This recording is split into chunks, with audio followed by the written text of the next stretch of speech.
ನಟ ದರ್ಶನ್ ಪತ್ನಿಗೆ ಮತ್ತೊಂದು ಬಿಗ್ ಶಾಕ್. ಆ ಕೇಸ್ನಲ್ಲೂ ದರ್ಶನ್ ಪತ್ನಿಗೆ ಸೋಲು. ಹೈಕೋರ್ಟ್ ಮೆಟ್ಟಿಲೇರಿದ್ದ ವಿಜಯಲಕ್ಷ್ಮಿಗೆ ಸೋಲಾಗಿದ್ದೆಲ್ಲಿ? ನಮಸ್ಕಾರ ವೀಕ್ಷಕರೇ, ಸುಪ್ರೀಂ ಟಿವಿ ನ್ಯೂಸ್ಗೆ ಸ್ವಾಗತ. ನಾನು ಅಶ್ವಥ್. ವೀಕ್ಷಕರೇ, ಅದ್ಯಾಕೋ ಗೊತ್ತಿಲ್ಲ, ದರ್ಶನ್ ಅವರ ಟೈಮು ಸ್ವಲ್ಪನೂ ಕೂಡ ಸರಿ ಇಲ್ಲ ಅನ್ಸುತ್ತೆ. ಅದರಲ್ಲೂ ಕೂಡ ವಿಜಯಲಕ್ಷ್ಮಿಯವರು ದರ್ಶನ್ ಅವ್ರನ್ನ ಹೇಗಾದ್ರೂ ಮಾಡಿ ಜೈಲಿನಿಂದ ಹೊರಗಡೆ ಕರ್ಕೊಂಡ್ಬರ್ಬೇಕು ಅಂತೇಳಿ ಸಾಕಷ್ಟು ಪ್ರಯತ್ನವನ್ನ ಕೂಡ ಮಾಡ್ತಾ ಇದ್ದಾರೆ. ಆದರೆ ಆ ಪ್ರಯತ್ನ ಎಲ್ಲವೂ ಕೂಡ ಅವರಿಗೆ ಅಷ್ಟೊಂದು ಸ್ಪಂದನೆ ಕೂಡ ಸಿಗ್ತಾ ಇಲ್ಲ ಆ ಪ್ರಯತ್ನಕ್ಕೆ. ಮೊನ್ನೆ ಅಷ್ಟೇ ಒಂದು ವಿವಾದ ಆಗಿತ್ತು. ಅದು ಏನಪ್ಪಾ ಅಂತಂದ್ರೆ ಬಾಸ್ ಸಿನಿಮಾ. ಆ ಒಂದು ಬಾಸ್ ಸಿನಿಮಾ ಸಂಬಂಧಪಟ್ಟಂತೆ ದರ್ಶನ್ ಅವರ ಪತ್ನಿ ಕೋರ್ಟ್ ಮೆಟ್ಟಿಲೇರಿದ್ರು. ಅಂದ್ರೆ ಬಾಸ್ ಸಿನಿಮಾದ ಕತೆ ರೇಣುಕಾ ಸ್ವಾಮಿ ಅವರ ಹತ್ಯೆ ಪ್ರಕರಣಕ್ಕೆ ಸಂಬಂಧಪಟ್ಟಂತಹ ಕಥೆಯಾಗಿದೆ. ಸೊ ಹಾಗಾಗಿ ಈ ಸಿನಿಮಾವನ್ನ ರಿಲೀಸ್ ಮಾಡಲಿಕ್ಕೆ ಅವಕಾಶವನ್ನ ಮಾಡಿಕೊಡ್ಬೇಡಿ ಅಂತೇಳಿ ಕೋರ್ಟ್ ಮೆಟ್ಟಿಲೇರಿದ್ರು ವಿಜಯಲಕ್ಷ್ಮಿಯವರು. ವಿಜಯಲಕ್ಷ್ಮಿಯವರು ಕೋರ್ಟ್ ಮೆಟ್ಟಿಲೇರಿದ್ದರಲ್ಲಿ ಯಾವುದೇ ಒಂದು ಸಂಶಯವಿಲ್ಲ. ಜೊತೆಗೆ ಅದು ಅವಶ್ಯಕತೆ ಕೂಡ ಇತ್ತು. ಯಾಕೆಂದ್ರೆ ಕೇಸ್ ನಡೆಯುತ್ತಿರುವಂತಹ ಸಂದರ್ಭದಲ್ಲೇ ಬೇರೆ ಬೇರೆ ರೀತಿಯಾದಂತಹ ಅದೇ ವಿಚಾರಕ್ಕೆ ಸಂಬಂಧಪಟ್ಟಂತೆ ಸಿನಿಮಾಗಳು ಬರೋದು, ಅಥವಾ ಸೀರಿಯಲ್ಗಳು ಬರೋದು, ಅಥವಾ ಏನು ಪ್ರೊಮೋ ಶೂಟ್ ಆಗೋದು, ಆ ರೀತಿ ಏನಾರ ಒಂದು ಸ್ವಲ್ಪ ಆದ್ರೆ ಎಲ್ಲೋ ಒಂದ್ ಕಡೆ ಜನರ ಮನಸ್ಸಲ್ಲಿ ಬೇರೆ ರೀತಿಯಾದಂತಹ ಒಂದು ಇಂಪ್ಯಾಕ್ಟ್ ಆಗುತ್ತೆ. ಸೊ ಹಾಗಾಗಿ ಯಾವುದೇ ಕಾರಣಕ್ಕೂ ಕೂಡ ಬಾಸ್ ಸಿನಿಮಾ ರಿಲೀಸ್ ಆಗಬಾರ್ದು ಅಂತೇಳಿ ಕೋರ್ಟ್ ಮೆಟ್ಟಿಲೇರಿದ್ರು. ಆದ್ರೆ ದರ್ಶನ್ ಅವರ ಪತ್ನಿ ವಿಜಯಲಕ್ಷ್ಮಿಯವರಿಗೆ ಅಲ್ಲೂ ಕೂಡ ಸೋಲಾಗಿರುವಂತಹದ್ದು. ನಟ ದರ್ಶನ್ ಪತ್ನಿಗೆ ಇದೊಂದು ಬಿಗ್ ಶಾಕ್ ಅಂದ್ರೂ ಕೂಡ ತಪ್ಪಾಗಲಿಲ್ಲ. ಕಾನೂನು ಹೋರಾಟದಲ್ಲಿ ನಿರಂತರವಾಗಿ ಅವರು ಒಂದಲ್ಲ ಒಂದು ರೀತಿಯಾಗಿ ಸೋಲನ್ನ ಅನುಭವಿಸ್ತಲೇ ಇದ್ದಾರೆ. ದರ್ಶನ್ ಅವರ ವಿಚಾರದಲ್ಲೂ ಕೂಡ ಅಷ್ಟೇ. ಈಗ ಕನ್ನಡದ ಏನು ಬಾಸ್ ಸಿನಿಮಾ ಇದೆಯಲ್ಲ, ಆ ಸಿನಿಮಾದ ವಿಚಾರದಲ್ಲೂ ಕೂಡ ದರ್ಶನ್ ಅವರ ಪತ್ನಿಗೆ ಸೋಲಾಗಿರುವಂತಹದ್ದು. ಜುಲೈ 17ನೇ ತಾರೀಕು ಬಾಸ್ ಸಿನಿಮಾ ರಾಜ್ಯಾದ್ಯಂತ ಬಿಡುಗಡೆ ಆಗ್ತಾ ಇದೆ.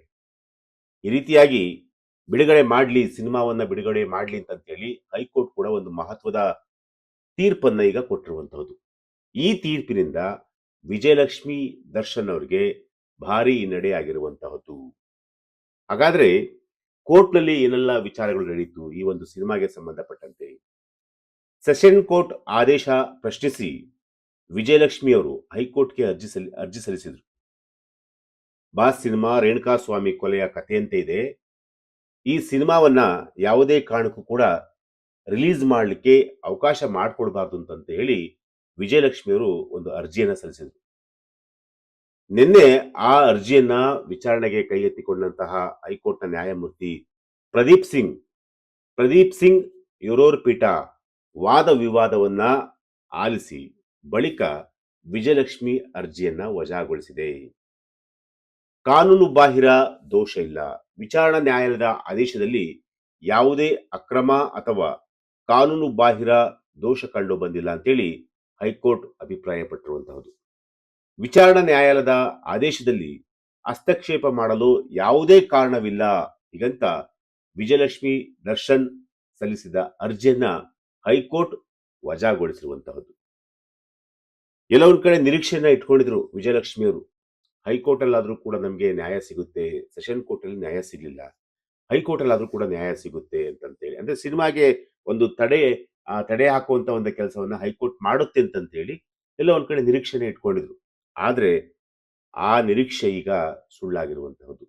ಬಾಸ್ ಸಿನಿಮಾಗೆ ರಿಲೀಸ್ ಮಾಡಲಿಕ್ಕೆ ಚಿತ್ರತಂಡಕ್ಕೆ ಅವಕಾಶವನ್ನು ಈಗ ಮಾಡಿಕೊಟ್ಟಿರುವಂಥದ್ದು. ಆದ್ರೆ ಒಂದು ಕಂಡೀಷನ್ ಅನ್ನು ಕೂಡ ಹಾಕಿರುವಂತಹದ್ದು.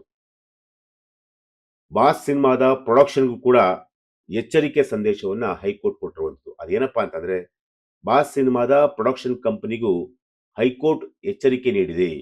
ದರ್ಶನ್ ಕೇಸ್ ಅಥವಾ ದರ್ಶನ್ ಕುಟುಂಬಕ್ಕೆ ಸಿನಿಮಾಗೆ ಸಂಬಂಧವಿಲ್ಲ, ನೈಜ ಘಟನೆ ಆಧಾರಿತ ಅಲ್ಲ ಎಂದು 30 ಸೆಕೆಂಡುಗಳ ಏನು ಒಂದು ಡಿಸ್ಕ್ರಿಮರಿ ಹಾಕೋದು ಕಡ್ಡಾಯ ಅಂತ ಹೇಳಿ ಈಗ ಹೈಕೋರ್ಟ್ ಕೂಡ ಎಚ್ಚರಿಕೆಯನ್ನು ಕೊಟ್ಟಿರುವಂಥದ್ದು. ಸೊ ಹಾಗಾಗಿ ಈಗ ಎಲ್ಲ ಒಂದ್ ಕಡೆ ಚಿತ್ರತಂಡಕ್ಕೆ ಕಂಪ್ಲೀಟ್ ಆಗಿ ಈಗ ರಿಲೀಫ್ ಸಿಕ್ಕಿರುವಂತಹದ್ದು.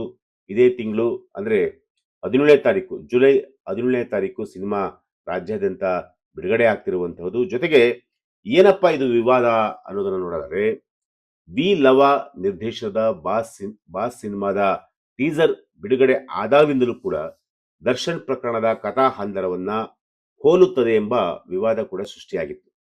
ಈ ಸಂಬಂಧ ನಟ ದರ್ಶನ್ ಮತ್ತು ಅವರ ಪತ್ನಿ ವಿಜಯಲಕ್ಷ್ಮಿ ಈ ಕುರಿತು ಸಿವಿಲ್ ಕೋರ್ಟ್ ಅಲ್ಲಿ ತೀರ್ಪನ್ನ ಪ್ರಶ್ನಿಸಿ ಹೈಕೋರ್ಟ್ ಮೊರೆ ಹೋಗಿದ್ರು.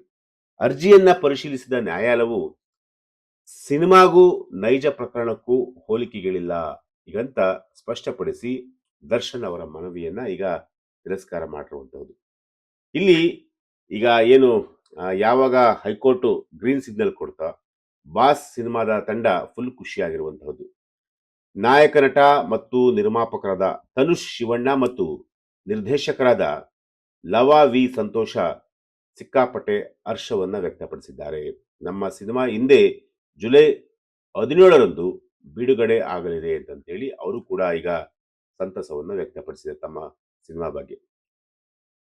ವಿಷಯ ಇಷ್ಟೇ, ದರ್ಶನ್ ಹಾಗೂ ದರ್ಶನ್ ಅವರ ಪತ್ನಿ ವಿಜಯಲಕ್ಷ್ಮಿ ಕೋರ್ಟ್ ವಿಚಾರದಲ್ಲಿ ಅವರು ಸೋಲನ್ನು ಅನುಭವಿಸ್ತಾ ಇದ್ದಾರೆ. ಈ ಹಿಂದೆ ಹೈಕೋರ್ಟ್ ಅಲ್ಲಿ ದರ್ಶನ್ಗೆ ಜಾಮೀನು ಸಲ್ಲಿಕೆ ಆಗಿತ್ತು, ಅಂದ್ರೆ ಅನಾರೋಗ್ಯದ ಹಿನ್ನೆಲೆಯಲ್ಲಿ.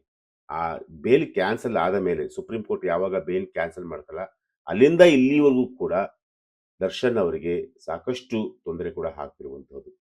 ಮುಂಬರುವಂತಹ ದಿನಗಳಲ್ಲಿ ದರ್ಶನ್ ಅವರಿಗೆ ಒಳ್ಳೇದಾಗ್ಲಿ, ಯಾಕೆಂತಂದ್ರೆ ಈಗಾಗಲೇ ಚಿತ್ರರಂಗ ಕಂಪ್ಲೀಟ್ ಆಗಿ ಸೊರಗಿ ಹೋಗಿರುವಂತಹದ್ದು.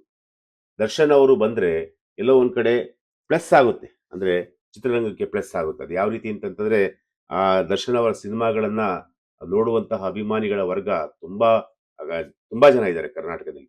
ಸೊ ಹಾಗಾಗಿ ಎಲ್ಲೋ ಒಂದ್ ಕಡೆ ಚಿತ್ರರಂಗಕ್ಕೂ ಕೂಡ ಒಳ್ಳೇದಾಗುತ್ತೆ, ಅವರ ಕುಟುಂಬಕ್ಕೂ ಕೂಡ ಒಳ್ಳೇದಾಗುತ್ತೆ. ಸೊ ದರ್ಶನ್ ಅವರು ಆದಷ್ಟು ಬೇಗ ಹೊರಗಡೆ ಬರಲಿ, ಈ ಎಲ್ಲಾ ವಿವಾದಗಳಿಂದ ಅವ್ರಿಗೂ ಕೂಡ ಮುಕ್ತಿ ಸಿಗುವಂತೆ ಆಗಲಿ. ಎಸ್, ಇದು ಇವತ್ತಿನ ಒಂದು ವಿಚಾರ. ನಾಳೆ ಮತ್ತೊಂದು ವಿಚಾರದೊಂದಿಗೆ ನಾನು ನಿಮ್ಮನ್ನ ಭೇಟಿ ಆಗ್ತೀನಿ. ನಿರಂತರ ಸುದ್ದಿಗಾಗಿ ನೋಡ್ತಾ ಇರಿ supreme TV news. Thank you.